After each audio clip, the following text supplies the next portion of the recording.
Andito na tayo sa labas ng Kani branch nila sa Gifu. Ang laki ng building at kitang-kita agad yung pangalan na Tokyo Interior in bright red letters. Modern na modern ang itsura. Mukha pa lang alam mo ng maraming magagandang gamit sa loob. Kumusta po kayo? Alan here of Gaijin World.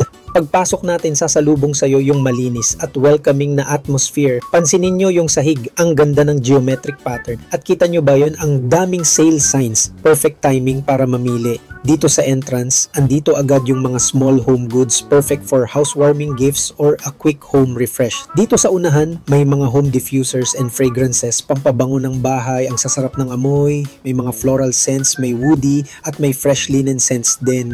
Perfect para pag uwi mo galing trabaho, relaxing agad ang pakiramdam. Tapos habang naglalakad tayo, andito naman yung section ng mga doormats. Gusto ko yung mga welcome mats nila. Ang gaganda ng designs, from simple and elegant text-based ones to very intricate, almost artistic patterns. Perfect pang welcome sa mga bisita at first line of defense sa dumi. Sa kabilang aisle, ayan, may mga artificial plants.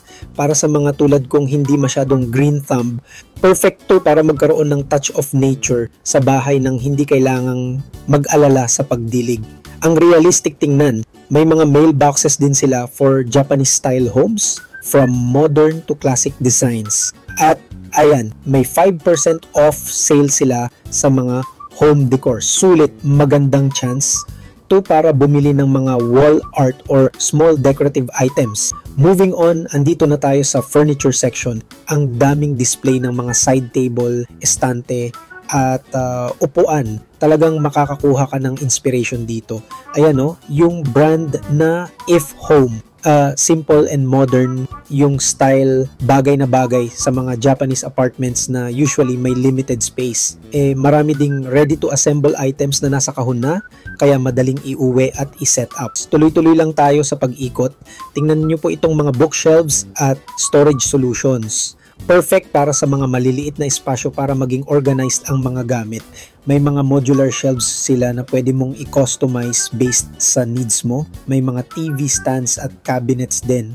From light wood finishes like birch or oak to dark wood like walnut, kumpleto sila sa kulay at style para bumagay sa theme ng bahay nyo. At para sa mga ka-Gaijin World natin na IT professional or laging work from home, ito ang para sa inyo. Ito yung section na hindi nyo dapat palampasin, ang office furniture section. Ang daming pagpipilian na office desks and chairs. May mga malalapad na L-shaped desks. Meron ding mga compact and minimalist tables. Talagang makakapili ka ng setup na babagay sa'yo at sa trabaho mo. Try natin itong isang ergonomic chair. Ayan, nako, ang sarap sa likod, adjustable at may headrest pa, pati yung armrests pwedeng i-adjust. Hindi lang to basta upuan, it's an investment for your health and productivity. Para sa ating mga maghapong nakaharap sa computer, a good chair is not a luxury, it's a necessity. Ito yung mag-aalaga sa likod natin para iwas sakit at mas makapag-focus tayo sa trabaho. Ayan, may gaming style chair din sila for maximum comfort, perfect for long hours of work or gaming. Ang lawak talaga ng office section nila. Kahit anong style ng home office ang gusto mo, may mahahanap ka dito. May mga standing desks pa nga sila for a healthier work style. Ngayon, pasok naman tayo dito sa aisle na may mga pambata at mga special na upuan. May mga maliliit na upuan at table para sa mga kids. Ang cute ng colors. Perfect for their study or play area. Ito yung style brand. Sikat sila sa mga posture, support seats. Ito yung mga nakikita nyo na parang shell na inuupuan para sa mga bata or kahit sa atin para makorek yung posture natin habang nakaupo. Proven effective daw to. Ayan, titingnan natin itong model na to. Mukhang comfortable. May athlete model pa para sa mga active na tao designed to support the core muscles. Ang daming klase, may premiums, may standard at iba-iba ang kulay at ang material. May soft fabric, meron ding parang leatherette. As a family man, tinitingnan ko rin yung mga gamit na makakatulong sa health ng pamilya and this is one of them. Dito sa area na to, may mga single-seater sofas at personal chairs din. Perfect pang relax habang nanonood ng TV or nagbabasa ng libro. Dito naman may mga living room setup sila, may mga sofa, coffee table at side table. Pwede kang makakuha ng idea kung paano mo aayusin yung sarili mong sala. Ang ganda ng koordinasyon, common ng colors and textures nila. At ngayon, akyatin natin yung lighting section at naku po, get ready to be amazed. Isa ito sa pinaka-overwhelming but exciting parts ng store. Para kang nasa ibang mundo, para kang pumasok sa isang forest of lights. Tingnan nyo naman yung dami ng ilaw. From ceiling lights to pendant lamps to sparkling chandeliers, name it, they have it. Nakakalula sa dami. Just imagine how one of these could change the entire mood of your dining area or living room. Yung tamang ilaw, yan yung nagbibigay ng character at warmth sa isang bahay. Habang naglalakad tayo, makikita nyo yung iba't ibang klase. May mga simple at minimalist at meron ding mga grand and elegant na chandeliers na perfect for high ceiling homes. May mga floor lamps din sila na pwedeng ilagay sa gilid ng sofa for reading. Eto, may mga parang traditional Japanese paper lamps. Ang ganda ng ambience na binibigay. Very serene and calming. Bukod sa mga pangkisame, andito rin yung mga decorative table lamps. Perfect for your bedside table or study desk.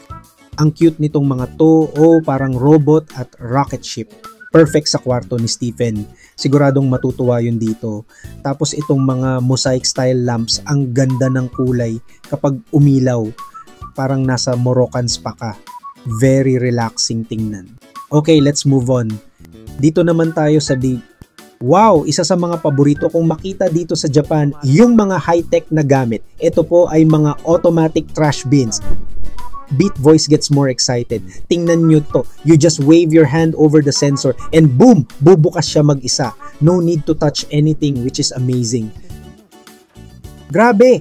Hindi mo na kailangang hawakan yung takip kaya sobrang hygienic lalo na kapag nagluluto ka at madumi ang kamay mo. Ito yung Zeta Square and Eco brands. Ang galing, 'di ba? The future is now. Ito yung mga bagay na nakikita mo lang sa movies dati, pero dito sa Japan, part na ng daily life.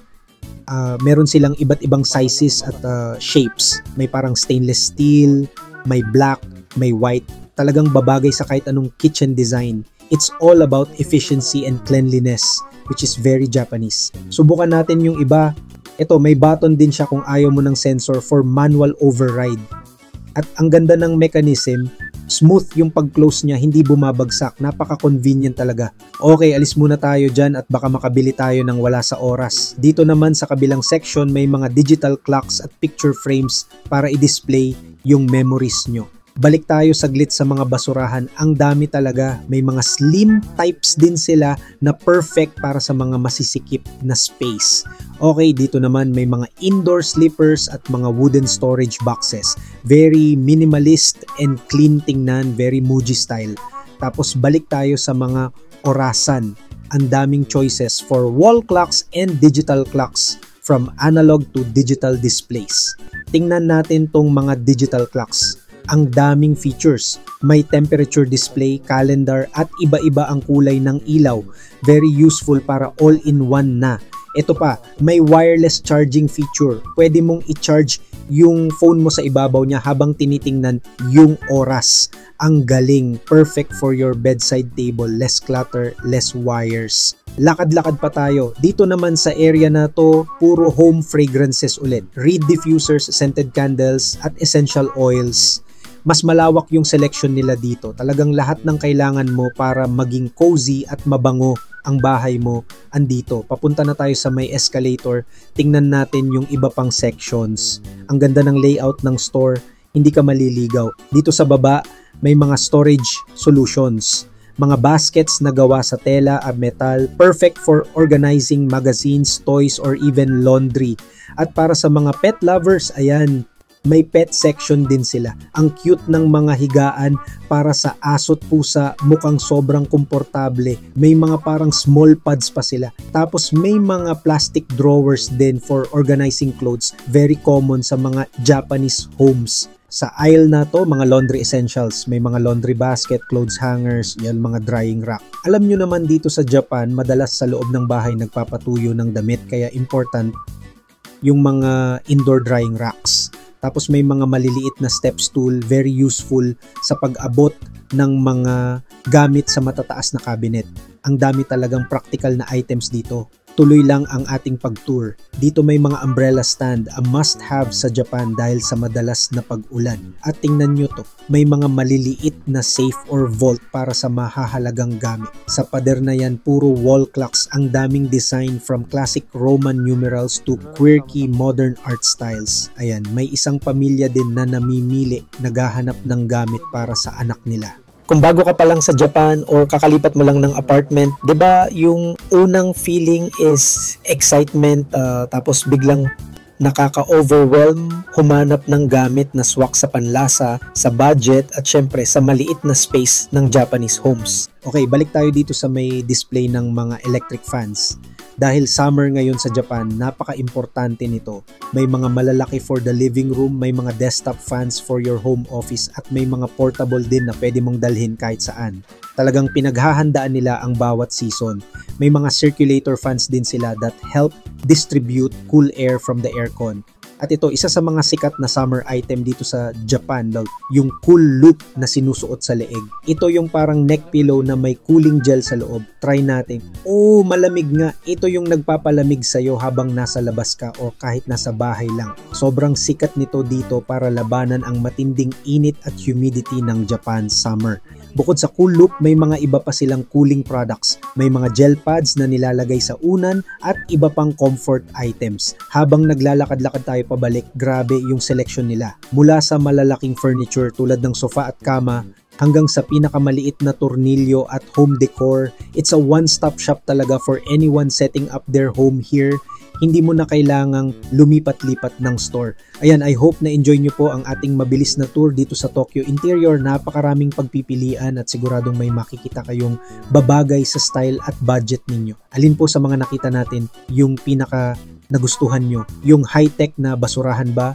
Yung mga magagandang ilaw? Or yung ergonomic office chair? I-comment nyo naman po sa baba. At kung may alam kayong ibang magagandang home store dito sa Japan, share nyo na rin po. As always, maraming salamat po sa panonood at pagsama sa akin ngayon. Sana nakatulong itong tour natin para bigyan kayo ng ideas for your own home here in Japan. Don't forget to like, share, and subscribe to Gaijin World dahil ang goal natin ay tulungan ang bawat isa na mag-thrive dito. This is Alan signing off. Ingat po kayo palagi and happy decorating.